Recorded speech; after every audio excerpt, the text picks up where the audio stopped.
Hi and welcome to this video where we're going to discuss a couple of new apps which have appeared in Teams.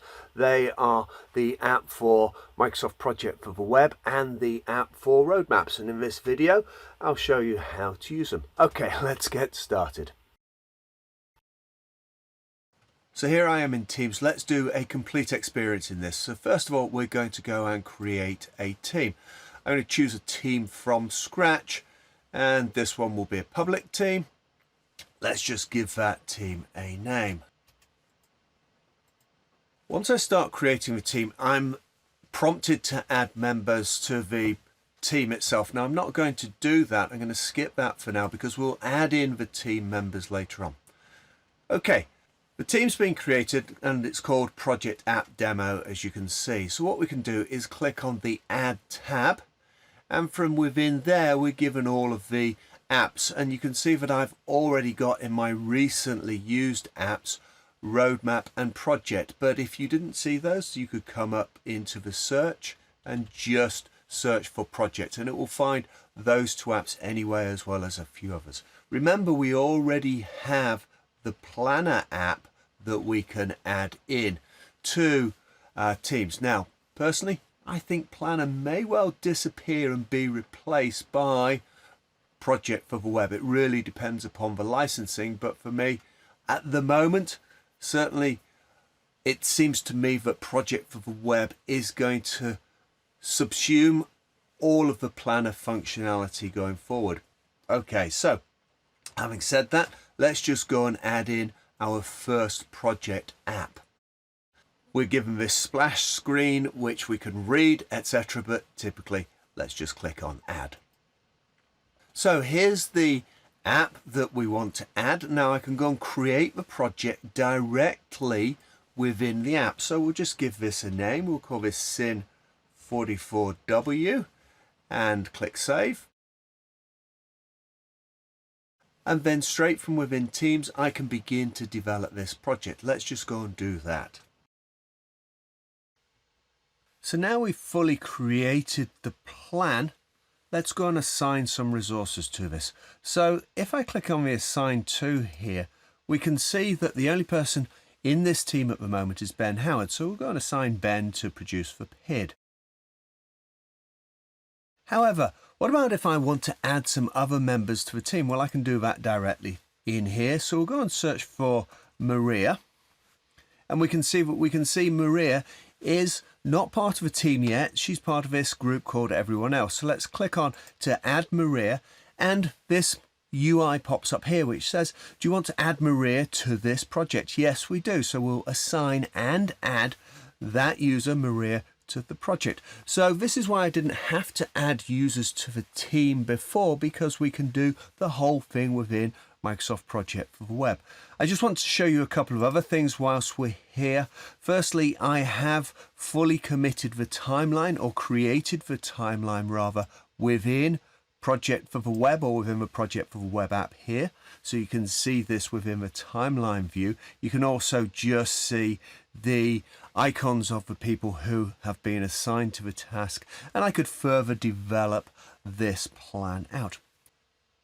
So let's come out of Teams now and go on to project.microsoft.com, which shows my project home. If I refresh this page, you'll then see that the project I created from within Teams is displayed for me within Project Home. There it is, Sin44, and we can click on there and then go and modify that project as we might want to do so directly in Project for the Web. Okay, you'll see I've got a couple of other projects there. Specifically, I'm going to utilize this one called Olympus D745. So let's go back into Teams and have a look at that. Okay, so you can see in Teams I already have a project called Olympus D745. Let's just have a quick look at that. In there, you'll notice I've got a tab called P4W Plan. Now, this isn't using the Project for the Web app. Actually, it's just using the browser, and I've pointed the browser app at the Olympus D745 plan within Project for the Web. You can see this is rendering the whole of the frame, so it's not as nice as the project app. So let's go back to the project app demo. Now within here, I've talked about adding in the project app. Well, let's go and add in a roadmap app. You might firstly ask, what is a roadmap? Well, a roadmap is a way of looking at a program of work, if you like, and it allows us to bring into one view various items or entities or rows, if you like, from specific projects. So let's add in the roadmap app. We'll read the blurb and then click add on the splash screen. And then it says, hey Ben, would you like to create a new roadmap? We don't have any associated with your team at the moment, so let's go ahead and do that. Again, the roadmap app allows me to create a full class roadmap as we might do in Project for the Web. Let me give this an initial title. Now, the person who's responsible for the Sin44 key items, which includes both of some data from my Sin44 plan and my Olympus D745, is Andre. So let's go and select Andre for this. And then let's go and connect to a project. The project I want to connect to is the Sin44 project. So this initiates a couple of flows, and we can just select connect, and we can connect this roadmap to the project. So from the project, we're now able to say, what key items do you want to display on the roadmap from the project? Well, I'm going to choose phase 1, which is a phase, as is produce PID, review PID, and you can see those phases on the right hand side here. But I'm also going to add in some key dates, or what we used to call milestones. So the fact that project moves into phase 2 is a key date or a milestone for me. Then we'll have phase 2, and then I'm going to have a look and select approach selected. So I'm going to add in those 4 row items onto the roadmap. Now, if I close this window here, you can see under this whole roadmap item, we've got Sin44 key items, phase 1, phase 2, and the 2 key dates or milestones. Let's go and add in another row. This row we'll call Olympus project or Olympus information. The owner of that row, well, we'll make Maria the owner of that row because you've already been introduced to Maria. We're going to go and choose and select this previously created project, and again we'll do the same thing just by clicking on connect. Once we've connected, then again we can go and choose the specific tasks and key dates that we want to associate with or from the project onto that roadmap. So we'll do the business case and the analysis, and then within the business case we'll choose this key date business case completed, and perhaps for requirements sign off, and then just to go to the end we'll do a little bit of we should have sign off test case library. So we'll add in those activities. Again, you can see they've come in onto the roadmap as well.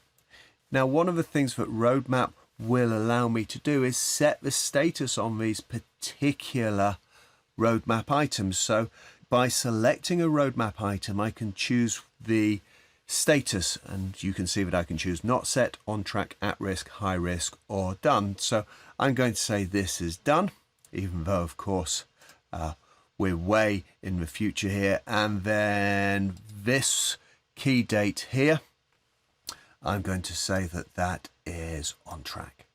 Okay, so roadmap allows me to get some key information or present key information about specific projects or from specific projects in a single place. And of course, that roadmap, if we go to Project Online, let's just do that, and I click refresh again, that roadmap is a full roadmap within Project for the Web. And I could either edit the information here, as you would expect, or edit the information directly in Teams.